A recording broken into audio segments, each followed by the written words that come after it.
भविष्यामध्ये 2.5 कोटी महिलांपर्यंत ही योजना पोहोचणार आहे। तर मी आपल्या सगळ्यांचं पुन्हा एकदा अभिनंदन करतो, आपल्या सगळ्यांना शुभेच्छा देतो की आपल्याला सक्षम करण्याचं काम ज्यांनी केलं असे या महाराष्ट्र राज्याचे मुख्यमंत्री एकनाथजी शिंदे साहेब, त्यांच्या बरोबर आपण सगळ्यांनी उभं राहावं एवढंच आपल्या सगळ्यांकडून अपेक्षा व्यक्त करतो। धन्यवाद।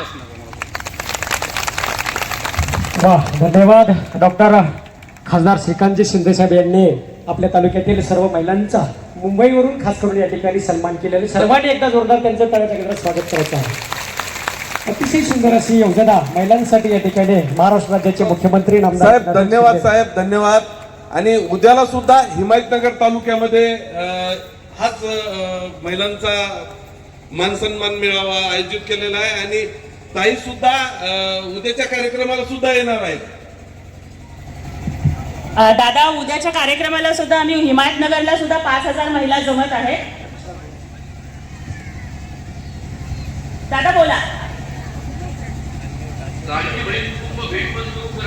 हो दादा, आजचा कार्यक्रम संपल्यानंतर आम्ही आदिवासींच्या पाड्यांवर जातोय आणि तिथल्या कुटुंबांना पण आम्ही भेट देणार आहोत। सोलापूरमध्ये सुद्धा आम्ही अगदी 2 दिवसापासून सुद्धा भेट सुरू केली आहे आणि आज हा कार्यक्रम संपल्यावर मी बाबूरावजी आणि सगळे पदाधिकारी मिळून कुटुंबांना पण भेटी देऊ। बोला दादा बोला। धन्यवाद दादा, आपण आलात, महिलांना खूप छान वाटलं, महिला खूप आनंदी झाल्या। पुन्हा एकदा जोरदार टाळ्या वाजवून आपण आदरणीय श्रीकांत शिंदे साहेबांचं आभार मानूया।